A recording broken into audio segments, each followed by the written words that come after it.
তেলের দাম ব্যারেল প্রতি $200 হওয়ার জন্য যুক্তরাষ্ট্রকে প্রস্তুত হতে বলল ইরান। বুধবার এক বিবৃতিতে সতর্কবার্তা দেন ইরানের মিলিটারি কমান্ডের মুখপাত্র। সাফ জানিয়ে দেন, যুক্তরাষ্ট্র ইসরায়েল তাদের সহযোগিতার জন্য হরমুজ প্রণালীর দিকে এক ফোঁটাও তেল যেতে দেওয়া হবে না।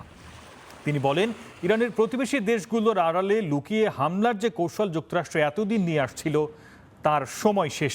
হুঁশিয়ারি দেন, মধ্যপ্রাচ্যের যে আগুন লাগিয়েছে সেই আগুন তাদেরই পুড়ে ছাই হতে হবে। যুদ্ধ শুরুর পর থেকে হরমুজ প্রণালী বন্ধ করে রেখেছে ইরান। হুঁশিয়ারি দিয়েছিল, এই পথে দিয়ে যাওয়ার চেষ্টা করলেই জাহাজ জ্বালিয়ে দেওয়া হবে। তারই ধারাবাহিকতায় বুধবার আরও 3 জাহাজে হামলা হয়েছে। এদিকে প্রণালীটি যুক্তরাষ্ট্রের কড়া নজরদারিতে রয়েছে বলে জানিয়েছে মার্কিন প্রেসিডেন্ট ট্রাম্প।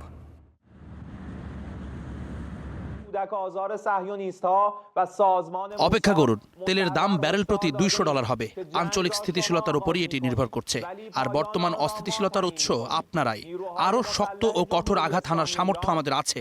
আমাদের শহীদ নেতার পবিত্র রক্ত, প্রিয় দেশবাসী, নিরীহ নারী শিশু এবং মিনাবের সেই নিষ্পাপ প্রাণ, সব হত্যার প্রতিশোধ নেওয়া হবে।